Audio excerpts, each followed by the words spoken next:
No-nonsense gin drinking. All gin, no nonsense. Bonjour, gin lovers. I don't know why I'm doing that in French, actually. It's not even a French gin today. But you know what? God damn it, occasionally I just like to speak French. Bit of an angry start to the show there, not sure why. But anyway, welcome back to No-Nonsense Gin Drinking with moi, Bobby Freeman. And today, my friends, we're featuring a gin because I like to sort of balance my videos between the big players, the mainstream gins, which everybody's going to have heard of, with the lesser known gins that no one's heard of, or very few people have heard of, just to give a bit of more sort of balance and depth to the show. And this, my friends, is most definitely one of those, because let me introduce you to Corner 53 Umami Butternut and Shiitake. Now you might be thinking to yourself, that is a little bit of a mouthful, and you'd be right, because to be honest, I've never heard of this gin before. It was sent to me by my good friends at the Gin Box shop, who have an extraordinary array of gins. I suggest you go and visit their website. And to be honest, when I read this one, I was like, that is quite a bizarre sounding gin. A gin with mushrooms. So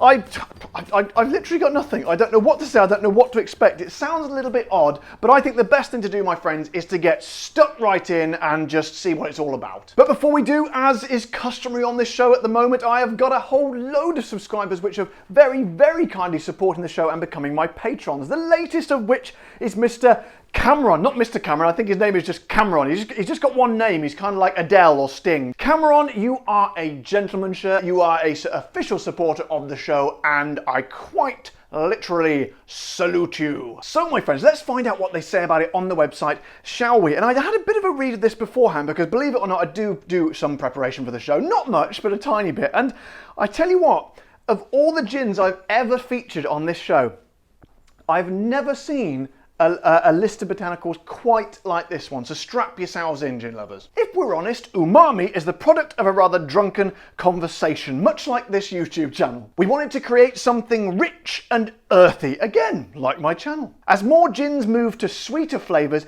we wanted to go the other way. Umami is the fifth, I don't know why I say it like that. Umami, umami, umami, umami, umami, umami, umami. Umami is the fifth flavour that we can taste on our palate, apparently. Described as a rich, savoury flavour, and we went big. So here we go, okay. Roasted butternut, shiitake mushroom, sun-dried tomatoes, rosemary, olive oil, they all go into our still and come out the other side absolutely beautiful. Rich, earthy, pure funk, with so much competing to be in charge, each new flavour complements the last. Now that, my friends, is what you call an original bunch of flavours. Now I would say super monumentally high risk, because it doesn't sound particularly sort of what I would expect, or what would make me think, that's a nice gin, I'd like to try it. But you know what? I admire that. They're bold, they're brave, and they're out there and they're doing something completely different, and it might well crash and burn. But you know what? At least they've got balls. So then, my friends, I say we fanny around no longer. Let's find out what all this fuss is about. So let's go straight on. Oh, the top's gone straight away. Let's go straight in and hit the old sniff test, shall we? So do I like to do these large pours, these small bottles? Anyway, so here we go. Shiitake mushroom, sun-dried tomatoes, butternut something or other. Let's have a good old sniffeth of it, shall we? If sniffeth is a word, which I'm almost sure it isn't. Holy shit! Do you know what? I was expecting a mishmash of, to be honest, I wasn't expecting it to smell nice at all. It sounds, I don't know, not really like gin, a nice smelling gin would smell like, but sound like? How does a gin sound? I'm not sure really. However, it smells quite nice. It smells quite nice. It's definitely different. You know there's something weird and wonderful in there. Definitely very different. And if I didn't know those flavours, yeah, I'd say there's something kind of definitely earthy about it, and definitely something of the savoury and kind of buttery as well, which is a very, very, I don't think I've ever said that about a gin. So I suggest we mess around no more, my friends, and we marry it up with ye old tonic. Oh, I'm running a bit low there, and see what she tastes like, shall we? So just a tiny bit in there like that. What ABV is it? Let's just find out. It's a tiny bottle, but 41%, so it's about average, so nothing sort of super kicky about it. It's about what we'd expect for a London dry gin. So I say we delve right in, my friends. So here we go. Umami. butternut and shiitake gin, I say to thee, cheers. Ooh, that was a big long one, wasn't it? Here we go. Hang on. Oh my God. Oh my Lord. Sorry for any religious viewers there. I'm blaspheming terribly in this video. Wow, wow, wow, gin lovers. What do I think of that? It's a bit of a shock to the system, to be honest. Let me have another go. Hang on. Do you know what? It's kind of weird. I'm having to reset all my parameters here because, again, if I could paraphrase Captain, it wasn't Captain Kirk, it was Mr. Spock, wasn't it? Mr. Spock. It is gin, but not as we know it. So straight away, it's devoid of any of the, like they say, any of the sweetness. So they're trying to go the other way, completely away from sweetness, which doesn't sound particularly nice to me. So it's completely the other end, and it's kind of a savoury essence to it, which again, it sounded to me like that was going to be an absolute disaster. So gin should be what it usually is a sort of a light, sweet, citrusy sort of drink. However, it's not. Wow, God. As you can see, it's really sort of thrown me into a bit of a fluster here because it is completely the other end. You get sort of a savoury essence to it, but it actually completely and utterly works. It's really surprising and very, very strange and not what I'm used to at all, but it's got kind of a warmness to it straight away. You've got the base element of juniper in there, obviously, because if it's not juniper, it's not gin, but it's kind of a soothing, almost like it said, almost a sort of a butteriness about it, like I got in the aroma. And I was expecting, to be honest, big, heavy, sort of sodden flavours, sort of almost like a stew, but they're very, very light, incredibly light. Is there a mushroomy flavour to it?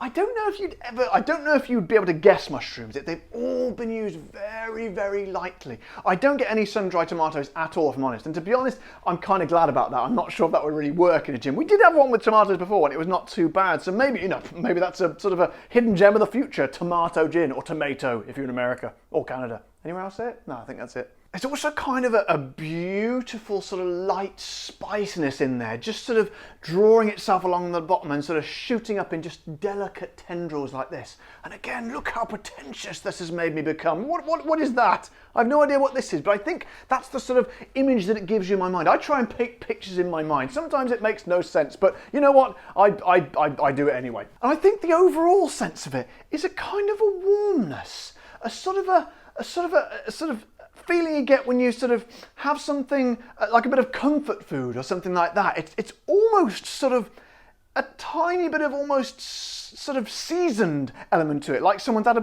put a bit of salt and pepper in there. They probably haven't, but just that tiny essence of it. It's more like you're sort of drinking cross between a gin and a very nice sort of, oh God, I don't know, some sort of pan-Asian dish with sort of the mushroom flavours, pardon me, I burped there, sort of mushroomy, a little bit spicy, and as I say, slightly seasoned as well, which sounds bizarre. I bet you're watching this thinking, good Lord, that he's really struggling here, and that absolutely sounds disgusting, but honestly, it's genuinely nice, and I would 100% drink that. Honestly, I don't think I've had a video where I've been I'm just completely thrown by it. I thought it was going to be genuinely awful. Do you know what it reminds me in a way of? Way back, long time ago, sort of last year, I reviewed a seaweed flavoured gin, and that had a kind of savoury essence to it as well.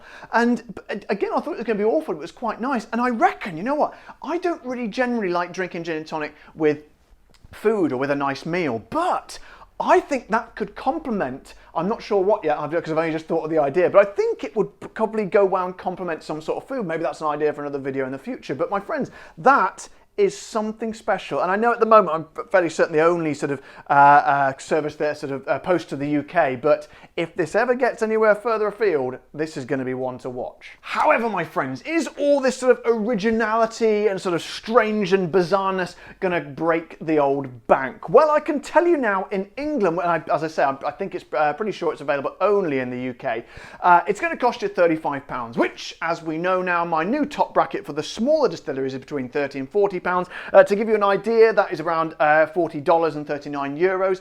I would say, my friends, for something that is a little bit special, in fact extremely special, I would say that, my friends, is more than reasonable. And if you ever see it, if you ever travel to the UK, I would say search that little fellow out, because it is quite unique and quite extraordinary. So, my friends, what a video today.